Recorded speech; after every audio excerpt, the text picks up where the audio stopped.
A Science of Change, podcasting by Gilmore Crosby, social scientist, author, and organization development professional since 1984.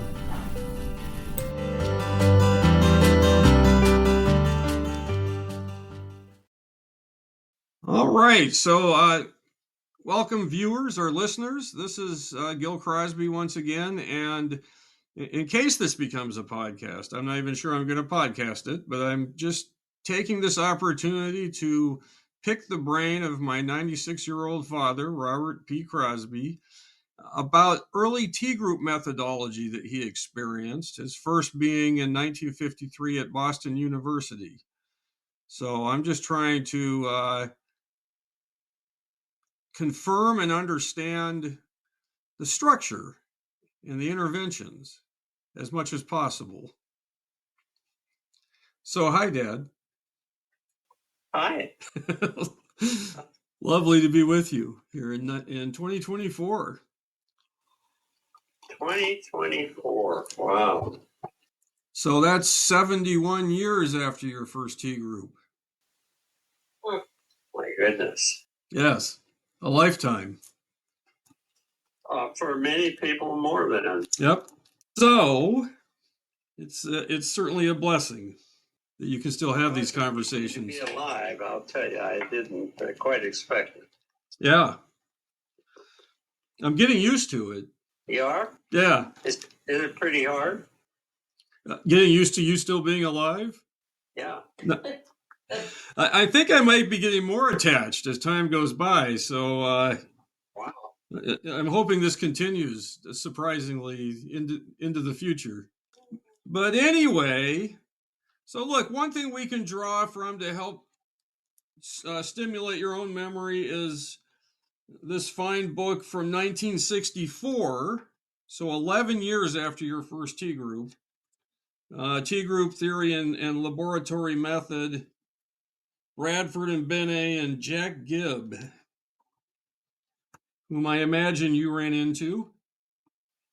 I was in a group with him. Now, some of the groups that I was in would have been over that time, would have been where I went off to a workshop with Jack Gibb, for a weekend or something. Some of them were T groups that were part of an NTL lab or an NTL training, really train the trainers, the ones that I got involved in, because I had already had some T groups before I went to my first NTL. And the train the trainer was 3 weeks? That's the way I remember it. Mm-hmm. It was at least 2 weeks, but I believe it was 3 weeks. It included that a weekend, a long weekend. I think that means beginning on Friday through like late Sunday, where in the midst of the 3 weeks, where we were being trained to lead the T groups that weekend. So people would sign up and come from the area who had never been to a T group, mm-hmm. but we were the staff. Sort of like the Leos train the trainer.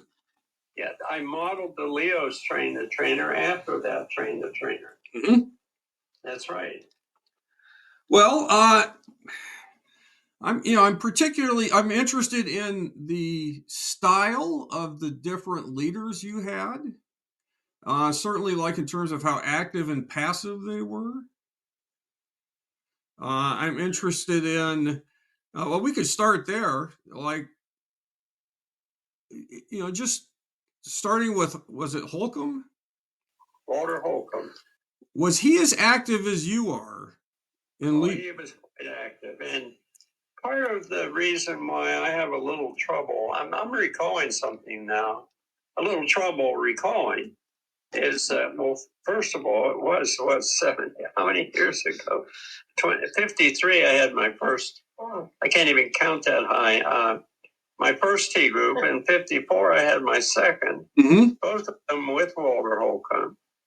But part of the reason why I'm having trouble talking specifically about his leadership as a T group leader is because I I had all the courses I could possibly have with him, classes. That there was the T group was a class, but he used the T group methodology for that class. It was a class and group process. So the whole group of students would sit in a circle? Oh yeah. Around the table, which was pretty customary then, which was very quite customary. Was there anyone observing? No. Okay. No. And Holcomb was a very active teacher. So he was also a very active T group leader. Mm-hmm. But his activity was quite different in the when he was doing the T group than it was when he was running a class. Sure. Without it being a T group. Do you recall, this would be the tough one, do you recall any of the things he said during the T groups? He did frame it. He had framed it personally with me as a class, not about, but in group process, which I didn't know what he meant, but it was. But he went on to say to me, and then he began the T group class by telling us all the same thing, and that is that we were going to learn from looking at our interactions with each other and as a group. And so his interventions were helping us to look at the interaction we just had with somebody, mm-hmm. or the patterns we were getting into. I mean, I had a couple of people who we were in, I would say, constant conflict around leadership, around what I guess you would call we could call power. We had he would intervene to help us look at that and talk about it, which of course is not usual in a class at school or a class in, even though sometimes we certainly later on when I had the graduate program that I developed, I would do interventions like that, what we called it immediacy, Karpov's immediacy. He had, and that would be, I would notice that two students, even in what you might call a regular class, ours weren't regular, but anyway, I would notice that they were struggling with each other, and I would have them then begin to debrief that as if we were in a T group. Mm-hmm. So I brought the T group methodology to my teaching all the time, and or they would be pushing back, and I would. This is again called immediacy. I'd say, now you're pushing back with me. Is this similar to any other experiences you've had, even in your life? They would say, "Oh, you're like my dad," or something like that, which would be dealing with the pushback in a way different than the traditional class would have. Probably the traditional class would have just let it go, ignored it. Mm-hmm. But aside from that, Holcomb was very active in all his teaching, whether it was a saying to me at the beginning of a certain class on methodology, and I was in a graduate school in religious education, and I was reading John Dewey's book on the Little Red Schoolhouse that he had started in New York. And at one class, Holcomb looked at me and he says, "You're really into that book, aren't you?" I said, "Yeah." He said, "Would you like to visit that school?" I said, "What?" It's in New York. We were in Boston. He said, "Well, just a minute, folks, you do this, I'll be back." He came back 15 minutes later. He says, "Okay, next Monday, we're going to New York to visit the new school, or the Little Red Schoolhouse." Nice. John That was him. He was interactive. He was inventing things. So he was, as a tea group leader, therefore, he was, what his interventions are hard to talk about because they would be in response to whatever was going on. Sure. Which is good for a tea group leader. Yeah, he was pretty spontaneous, it sounds like. Yeah, it wasn't like, though, that he had a series of tea group things he did or something. Mm-hmm. What he did was to be really alert to what was going on and bring it into the here and now. But that was Walter Holcomb, who was an amazing professor in my life career. Now, I imagine that because all the participants were in his classes, that what would be theoretical would be taught in the classes, and that and that the tea group time, which I think you said was in the evenings, would simply be tea group without like a theory session. Yeah, that's pretty true, even though if there was theory directly related to what we were doing, he would, a lot like Ken Benne, incidentally, I saw Ken Benne lead, he would talk about that theory. He would give a brief, short lecturette about that theory. In a sense, interrupt the tea group, do a little brief theory that was related to what was happening, and then let the tea group begin again. That's right. And that was, I call that the Ken Benne style, but Ken Benne came to Boston later, so that wasn't something that Holcomb, I believe, would have learned from Benne, at least not at Boston. Right. How he ever learned about tea groups is a mystery, it seems like. Yeah, I can't figure that out because I was in a tea group just 7 years after it had been invented. I mean, I can't imagine, that I'd be amazed if any other school in America or in the world was doing a tea group. Right, but the people that created it were all right there in that area. Ron Lippitt was at that time, was he at MIT or had he gone to Michigan yet? He's probably at MIT. Sure. Right. Well, certainly Lewin had been. And so, that circle of people. That's right. Was like right across the street from Boston University. They weren't as close as you were indicating. Okay. They were all with Lewin in 1946, though. Yeah, they had been with Lewin, as well as Goodwin Watson, with whom I spent a month with him as my tea group leader in 1965. But I had, prior to that, co-led a tea group, or a couple of tea groups, week-long tea groups with Goodwin Watson, who I had hired.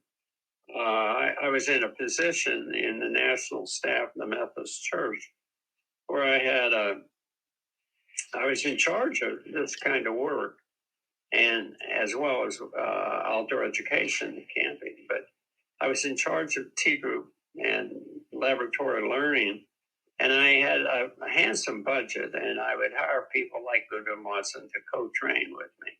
Mm-hmm. So I co-trained with a lot of NTL people before I was elected in 1965 or 6, I think it was 5, as an NTL associate. Most of them were professors or psychologists, but again, NTL associates or fellows. Goodwin Watson was called a fellow. And so I co-trained with them.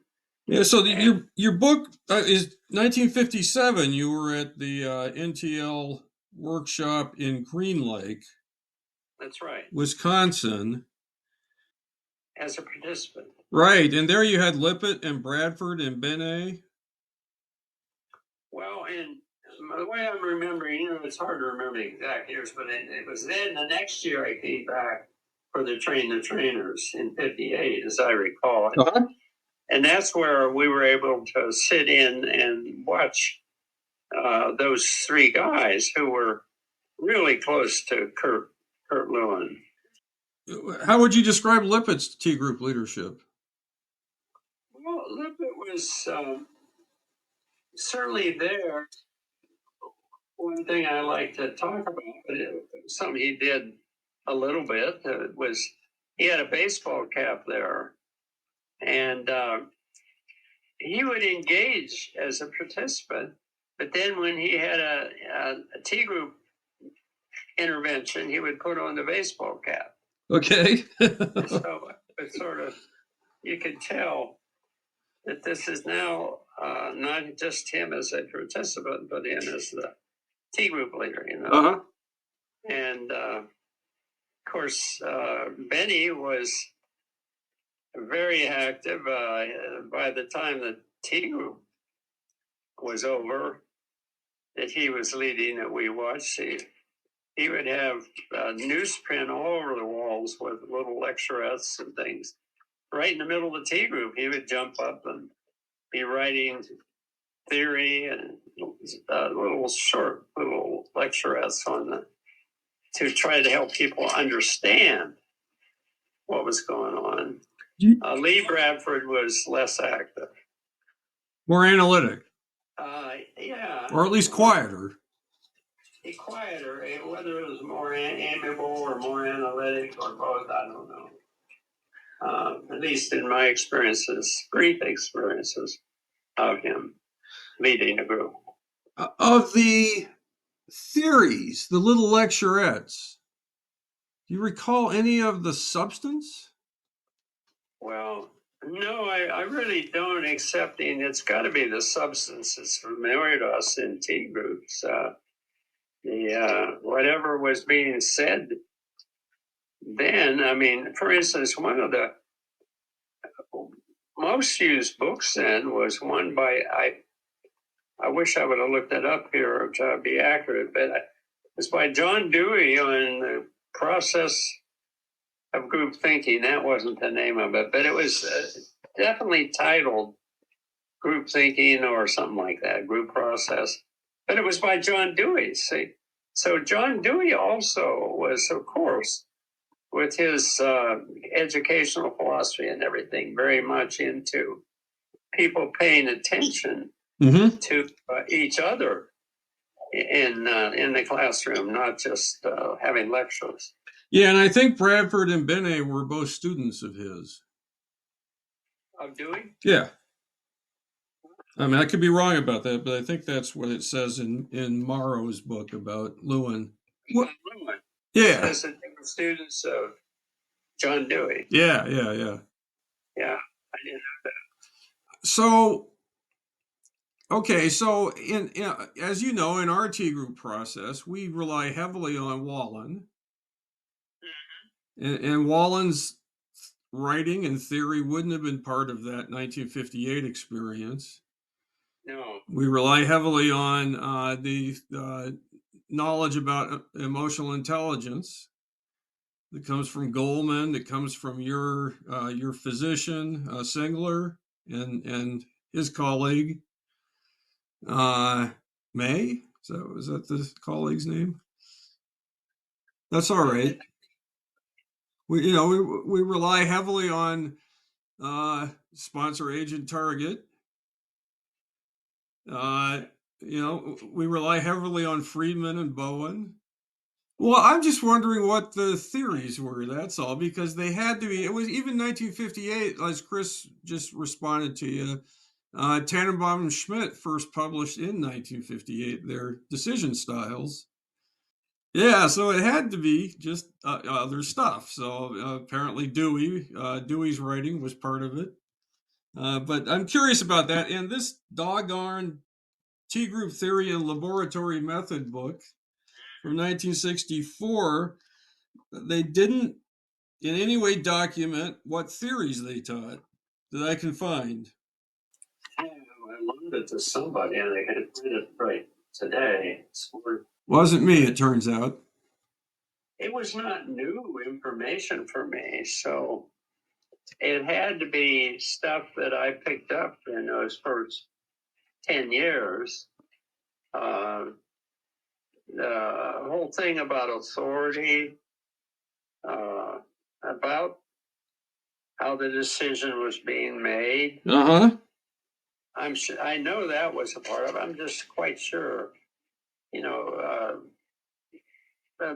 like a man like Holcomb would have said things like, "Okay, I notice we're talking about this subject. How was that decided?" And people would say, "Duh, what?" They didn't know. And then they'd work on it. Oh, it was Joe, and Joe mentioned it. Yeah, and then Holcomb might say, "Now, how was this when we talked about that? Well, it was Joe. Oh, so Joe, Joe's playing quite a leadership role in here. Oh, really? I know we're all." Then they'd struggle with, are we doing consensus? They'd struggle with all those things, but we didn't have as clear a model as Tannenbaum and Schmidt brought us in 1958 to deal with it. But we still were struggling with those same issues and getting some clarity on it. Emotionality was a big thing in the early T group. What do you feel here and now? What do you feel? What's your emotion? Edgar Schein, in my article, Dinner with Edgar, I talk about Schein going to his first T group and having his T group leader, was it Richard Walton? I mentioned the name of that person. There was a couple. There's Richard Wallen, Richard Walton. Yes, one of those. Whoever it was suggesting he find an emotion in his body. And Edgar Schein thought that was absolutely ridiculous. And it's really neat. And then he came to really appreciate the T group a lot. But at first, when he was required to go by his boss, he thought at first it was kind of ridiculous. And of course, he became preeminent in the group process and in this field. Edgar Schein did. I see in here that there's theories, but they aren't delivered as, they aren't saying we teach this theory. It's more, well, here's here and now and there and then. And it's more like, what does the trainer do? What are they paying attention to? So it's interesting. Jack Gibb writes a whole section here on trust. Oh yeah, Holcomb knew some of this stuff. I just don't know. He certainly led a T group. It certainly was a group where he did not set our discussion agenda or our conversation agenda. Right. It certainly had the elements of ambiguity where we wondered what to do next and look to him. And he would look right back at us and would not fall into the trap of telling us what we should talk about or whatever.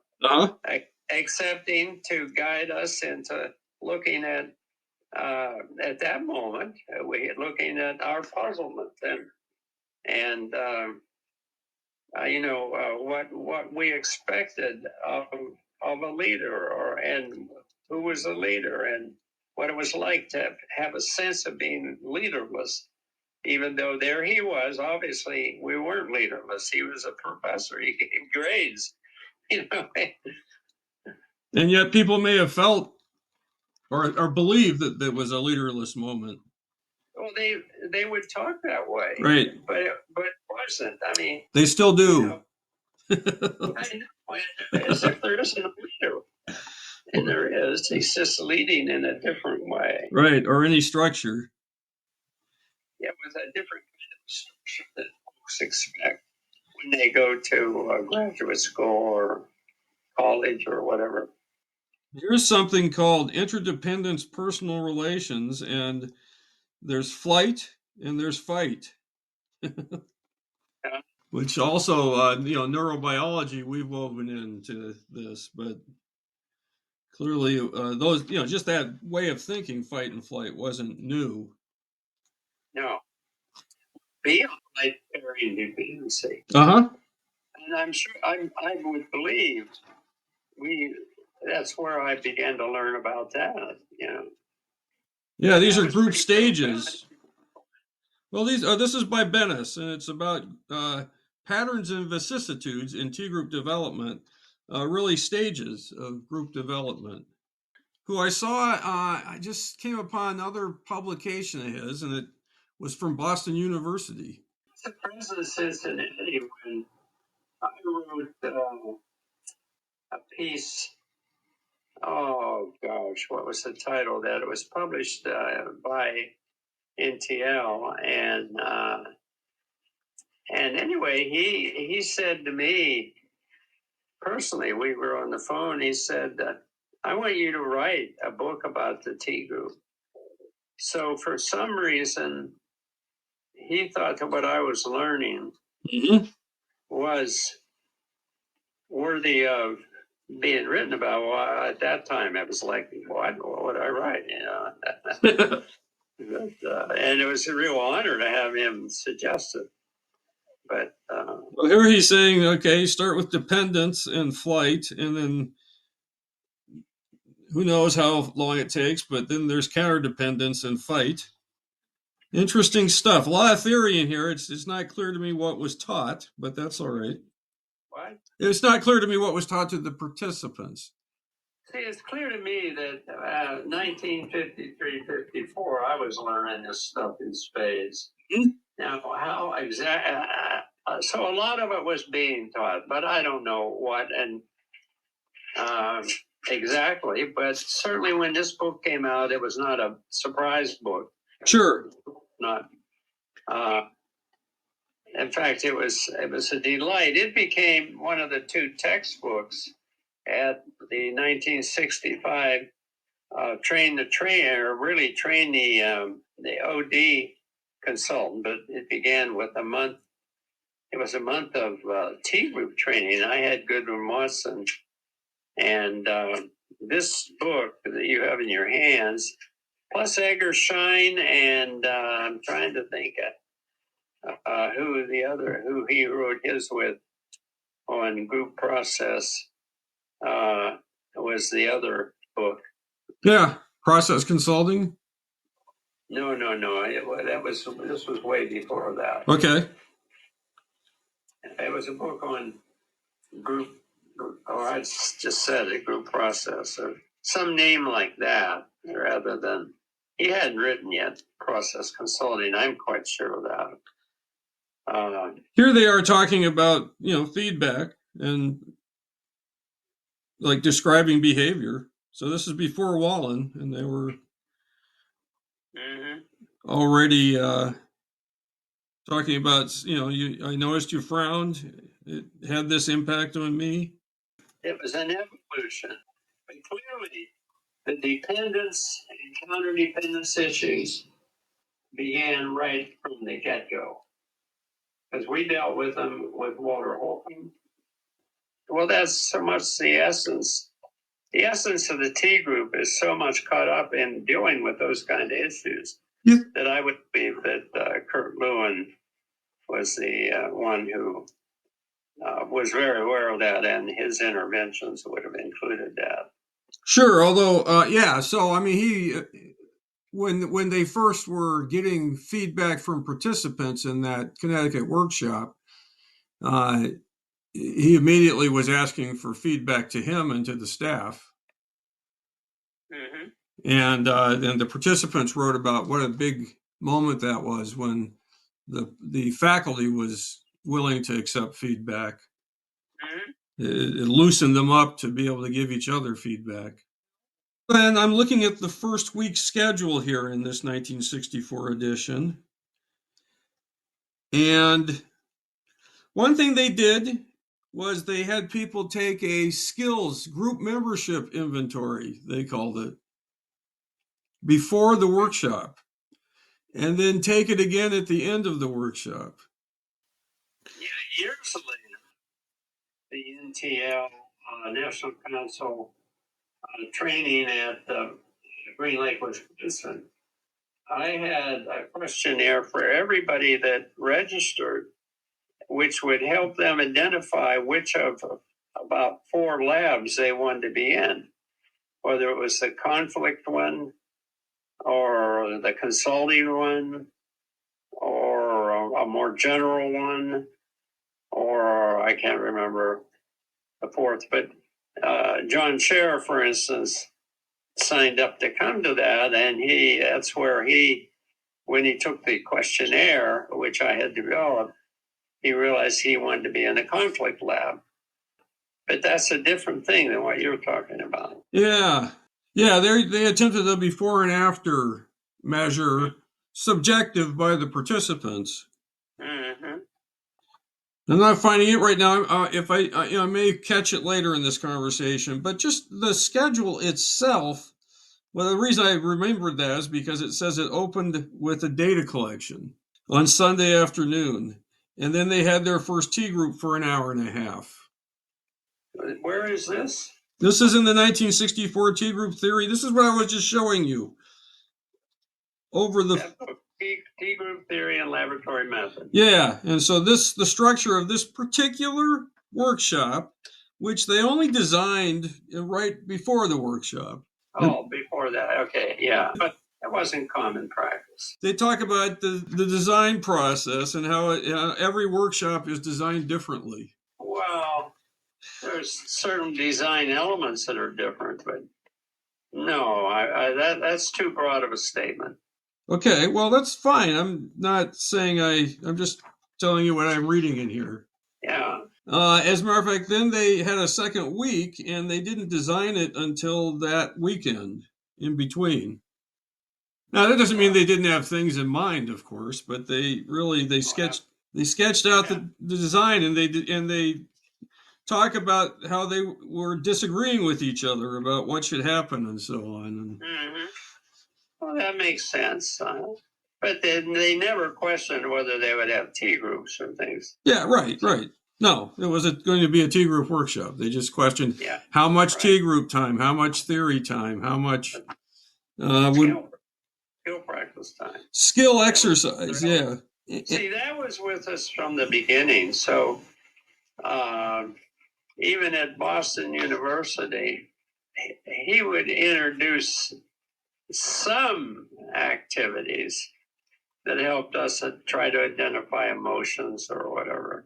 Now, Lewin, in Connecticut, they used, it was a workshop. It wasn't a T group workshop. When they invented the T group in the evenings by accident, that wasn't till the next year that they had their first basic skills training workshop. And by the way, I was reading Benne somewhere during the few days before this conversation and realizing that, Benne starts right out by talking about the fair labor relations. Yeah, that's what Connecticut was about, yeah. Yeah, and as I've said to you, in all of Lewin's writing about it, he never mentions that. So I was surprised about your clarity, but this article by Benne's just, firmly places that in the center of it, and I'm imagining you were influenced by that information at some point. It was about fair employment. Right. When I did my work in Wausau, Wisconsin, which was incidentally in the, was it the early? Yeah, it was about 1960, 61.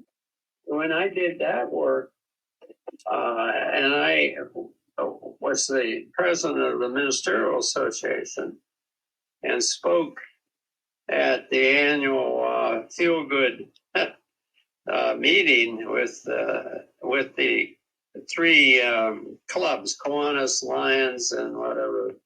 Anyway, when I spoke at that, I decided to speak about what was up in the state, which was fair housing.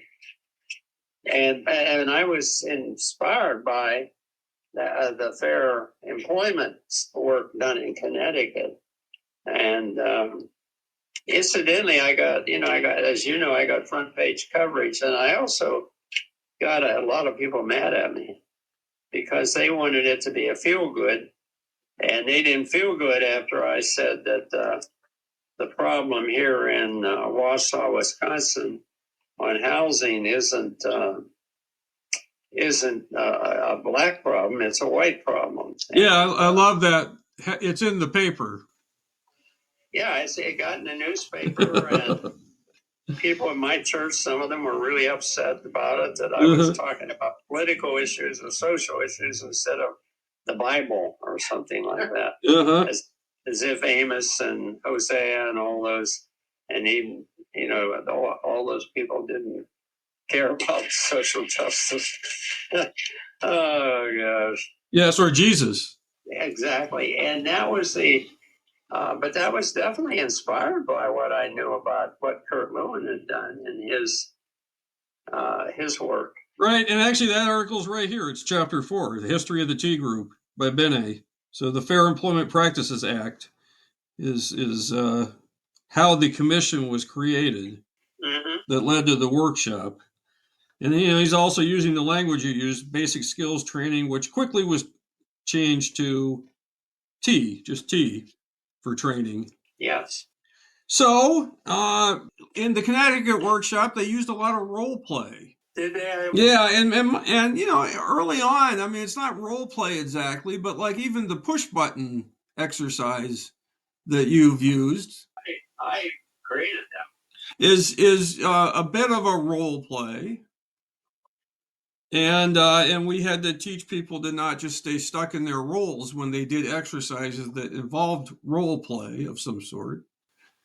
That's true. That's true. But that was a stronger. They used that more frequently in the old days. But so they had skill exercise, but they only had that once. No, skill practice on giving and receiving help. That's interesting. This was during the first week. I imagine that's like Kharkov, not over-functioning as the helper. Dad mentioned Rogers here as an influence, but his mic got muffled or he had moved away from it, as has happened periodically throughout this interview.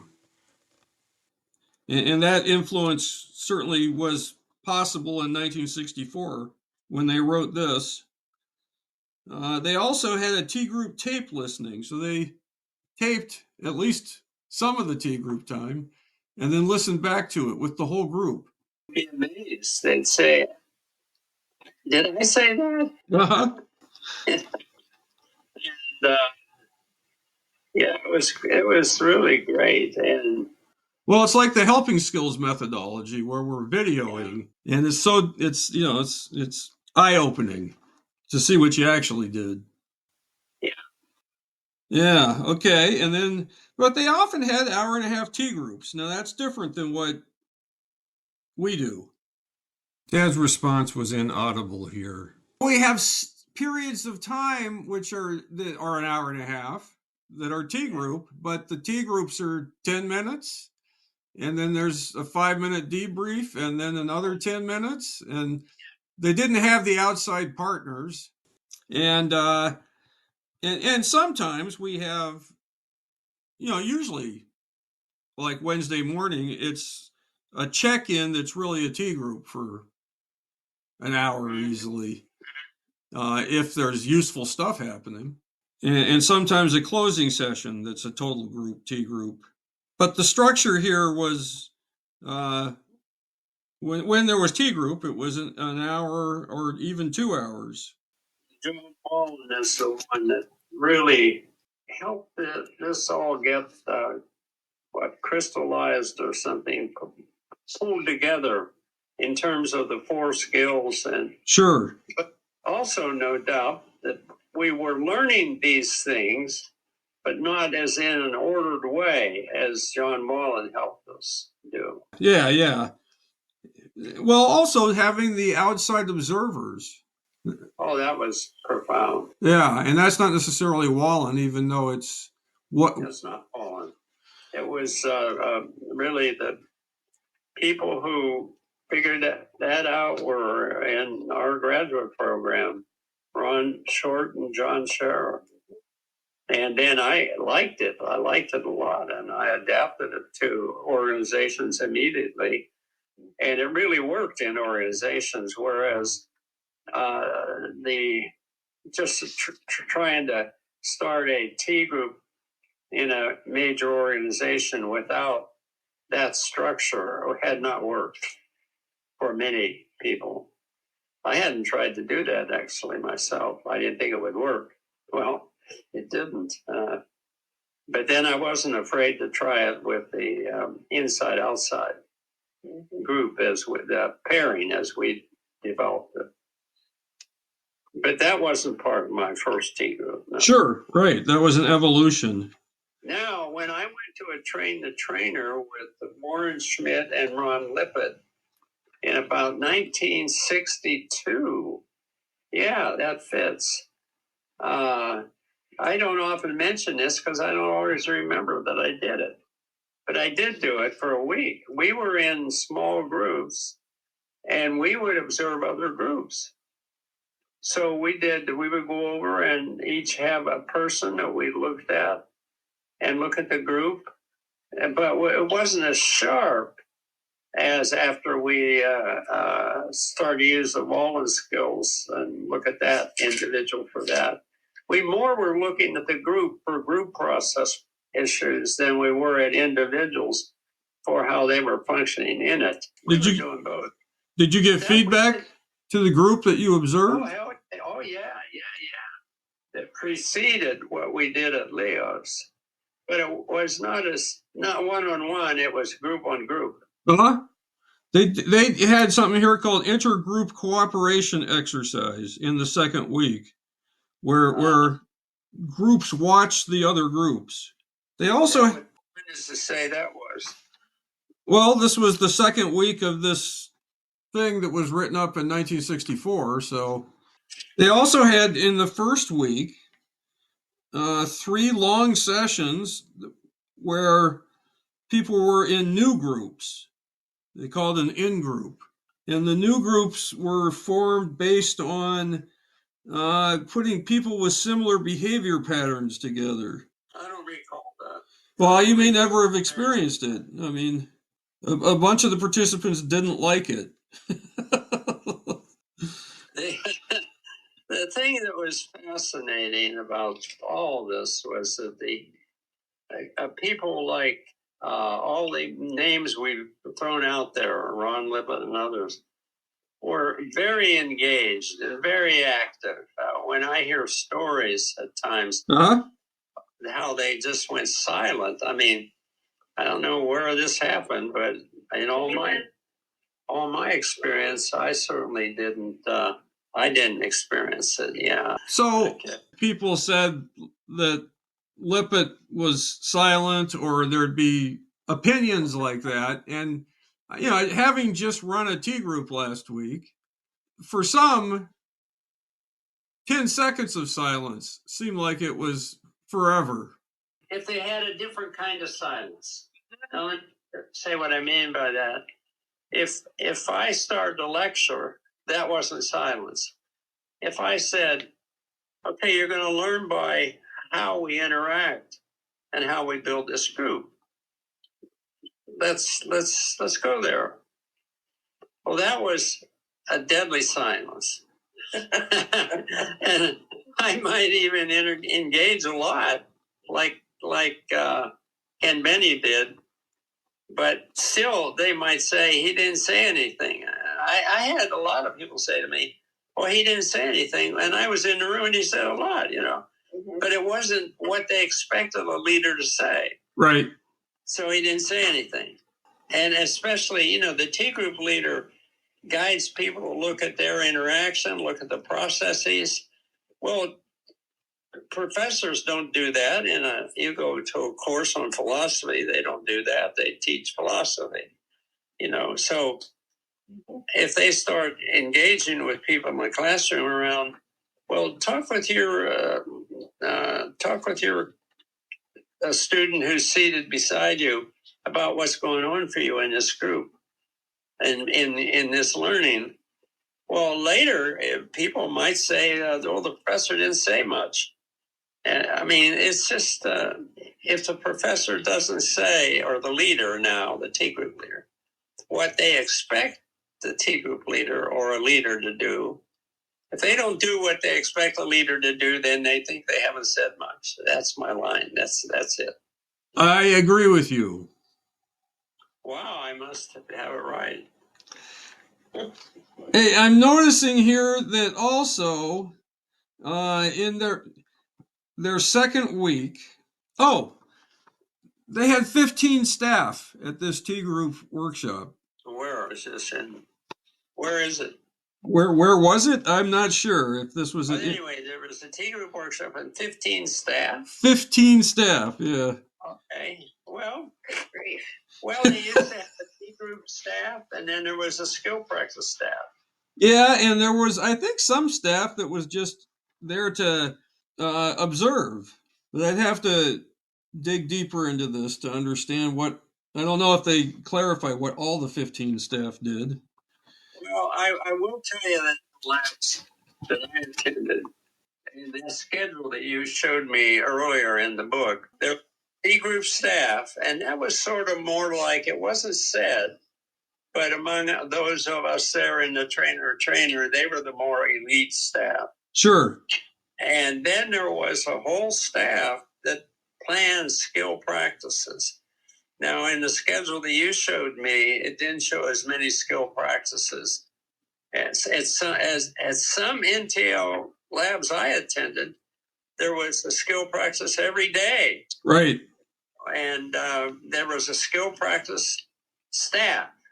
So there would be, if there were 6 T groups, and then you would have 6, because the skill practice staff was, people were mixed up from their T group, usually, as I recall it.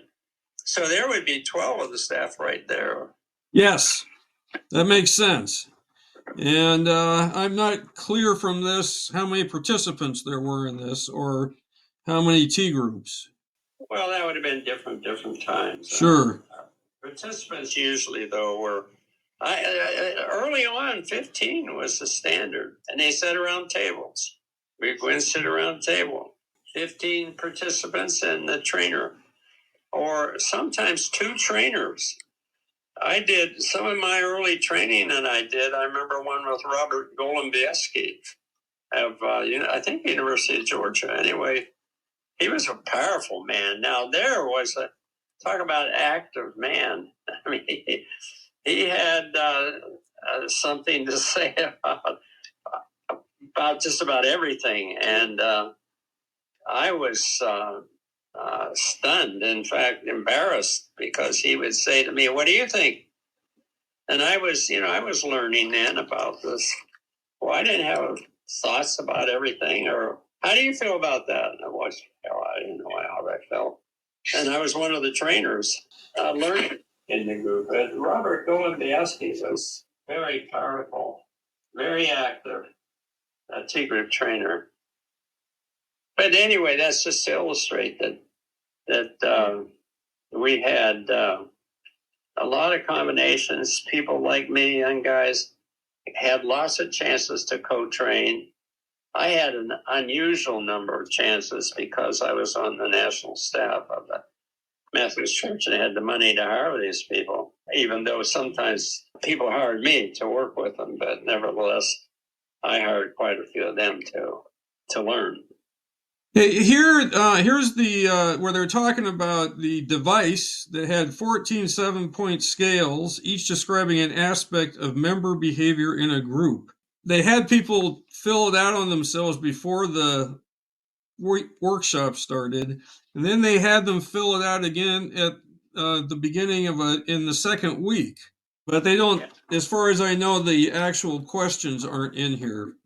Yeah, I don't recall that in any of my experience. Mm-hmm. Looks like they also had 12-person T groups, and they would split them in half during the skill practice sessions, and have 2 observers. Well, I can believe all that. They also at times had 15 people in it.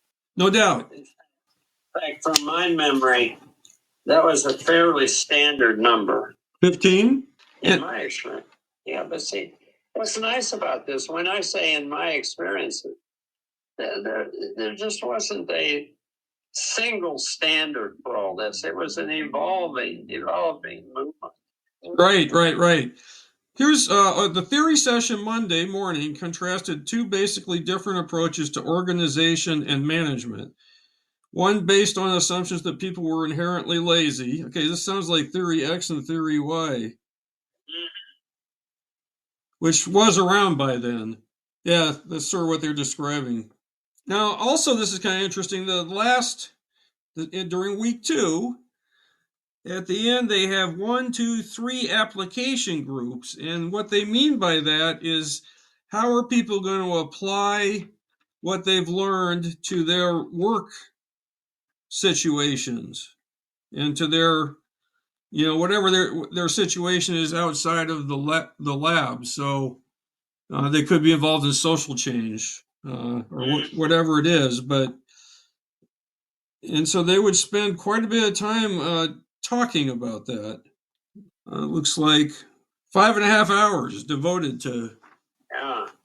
Well, the essence of what I had in 1953, which was only 7 years after the invention of the T group, what I had in 53 and 54, and then again in 57 and 58, and then again in 62 and 65. And this is the same thing we have today, Gil. Sure. Same essence. It's just there's an evolution, but there's also different people design different and right. create different. The only thing that I have problems with is when people tell me the T group leaders were silent. Sure. Or they should be. What? Or they should be. Yeah. Now, if T group leaders were silent, my experience, having trained with 3 who said they were silent, my experience of them was they didn't know what to do besides be silent. That's why they were silent. Now, they were all in the Episcopalian network.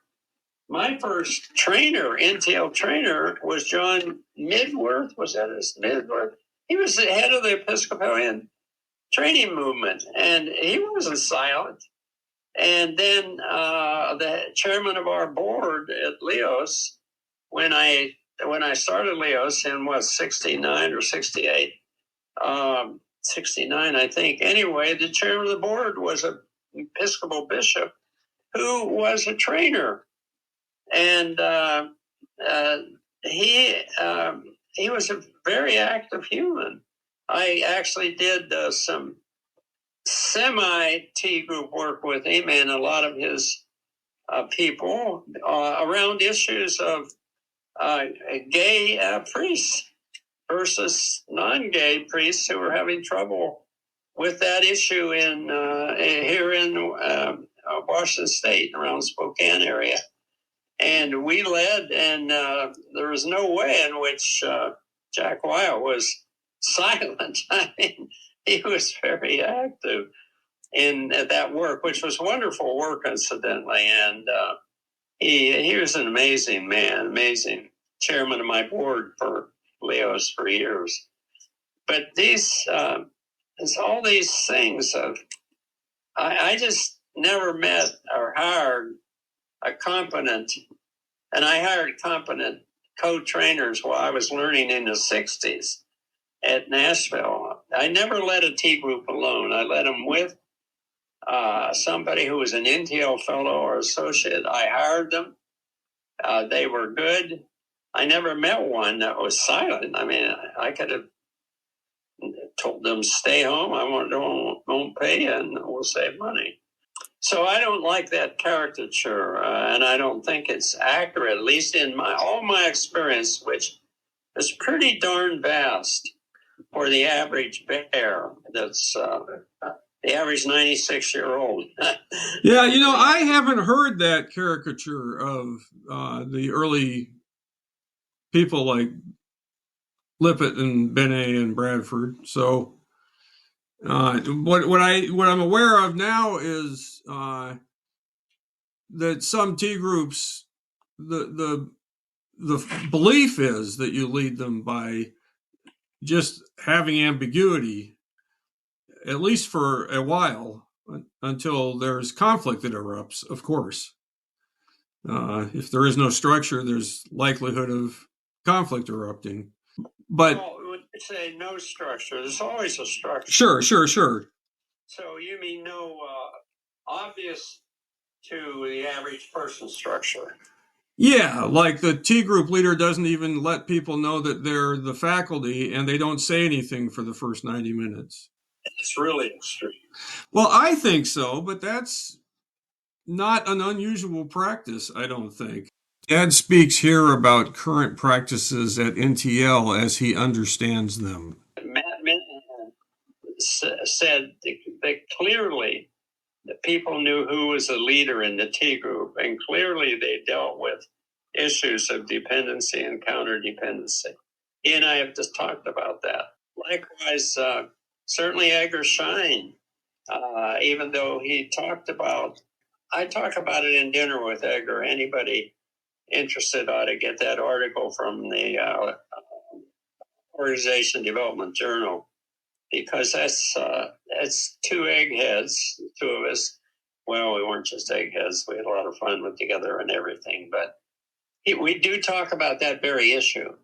Yes. Well, so there's not a agreed upon approach. Let me put it that way. Roots, when your mother went to a T group in Canada with a psychiatrist leading it, who had never been trained to lead T groups, what he did was one-on-one therapy with everybody in the group.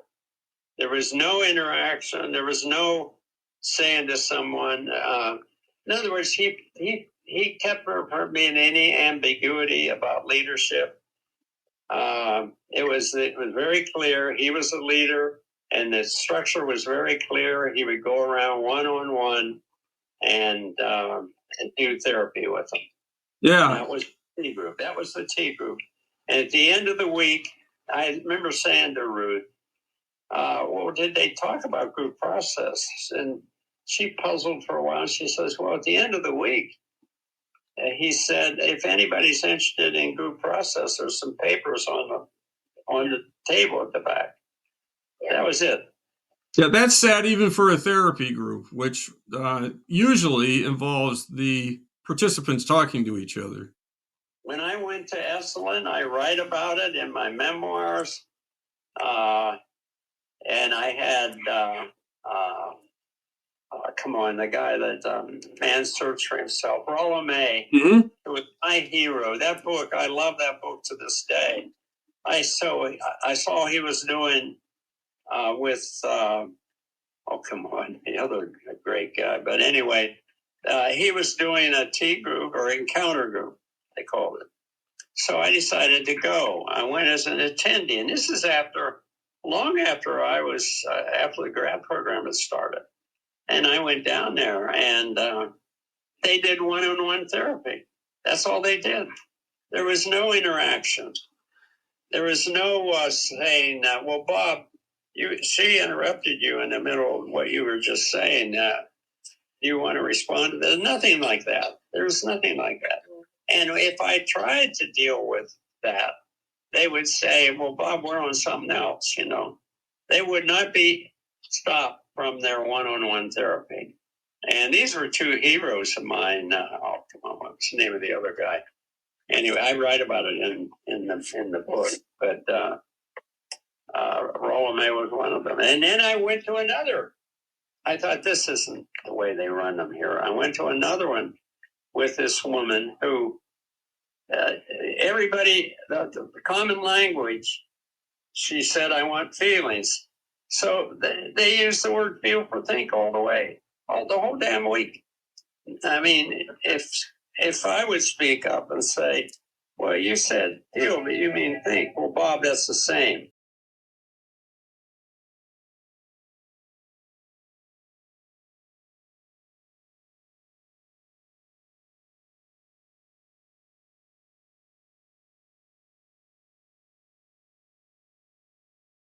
What do you mean it's the same?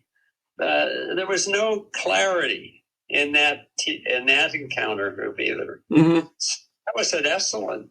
Yeah, the distinction between emotions and thoughts. That's terrible. And Reich, the Secretary of State or Secretary of Labor, right? He wrote a thing that was published recently. Yeah, I've got it. It's terrible. Yes. It's terrible. He went to an encounter group. What was it called? A T group. I think it was called a T group. Yeah, it was called a T group. And the guy, they got in fights. It was a terrible. And then he, as much as I like Robert Reich, I really do. He's amazing. But he wrote as if that was what T groups were. As far as he knew that was true. Yeah, but I mean, a guy like him not researching further, for heaven's sakes.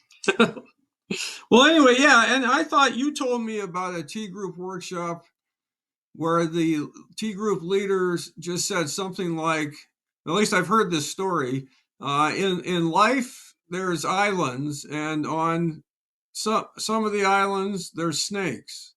That's right. I got that from some of the young Episcopal trainers at the Train the Trainer thing in 1968. Yeah. So even by then, they thought that was a T group. That was the way to begin it, yeah. And then that person that presumably said that and then was silent. Yeah, they went silent. Right. That's what. There's ambiguity in all of life. You can't. You don't have to be that absurd to introduce ambiguity. Right. You don't have to manufacture it. That's right. Yes. Well, that's one of the things I appreciate about your own clarity. Your clarity about that there's ambiguity in all moments. Yeah. Even this one. I used to say to people, how do you spell ambiguous? And I'd write L-I-M-B. I remember it well. So, well, this has been helpful to me, and it also stimulates my interest in getting deeper into this book. That's a great book. And here's, if you want to know more about their skill practices, you can read the NTL Skill Exercise book that was published in 1958. Little footnote here. So I may search for that. And a lot of ways describing is role play. So they would do role plays, and then they would have, and everyone would watch, and then they'd debrief it. So. And then the other book, besides the T group book you have there that we used, was by, I said Shine and somebody, but I think it was Benne. I think it was Edgar Schein or Warren Benne. Mm-hmm. But I don't remember the name of the book, but it's something like Group Process in Organizations or something like that. But it was a fine book. And that was before I became friends with Edgar Schein. And I guess in a more distant way with Warren Benne. So I got to know Benne, but the way I remember it was through the article that got published in the University of Cincinnati on the role of the applied behavioral science, or was that it? Was the article that got published there? Got published in Leo's journal. We have it around. Oh, well, no, here you're quoting Benne. No, that's where he's just writing about the creation of the T group. What did he say? That was a marvelous moment. If you just read Memoirs of a Change Agent about Robert Crosby, then you can get the whole quote. Is that what you're in, my memoirs? Yeah, I was popping back in here because I could have sworn that at one of those longer workshops you were at, you had Benne listed as one of the leaders, and I'm not always right. I am, so you're going to be wrong. Okay, well that takes care of that. Hey, I gotta go, Daddy Waddy. Bye. Love you. Love you. Bye. Hey, I appreciate you listening. This, again, is Gil Crosby. And I want you to take advantage of what's available to you. I have many free materials. I am happy to talk to people about their situations, especially if you're trying to create change, either social change or organization change.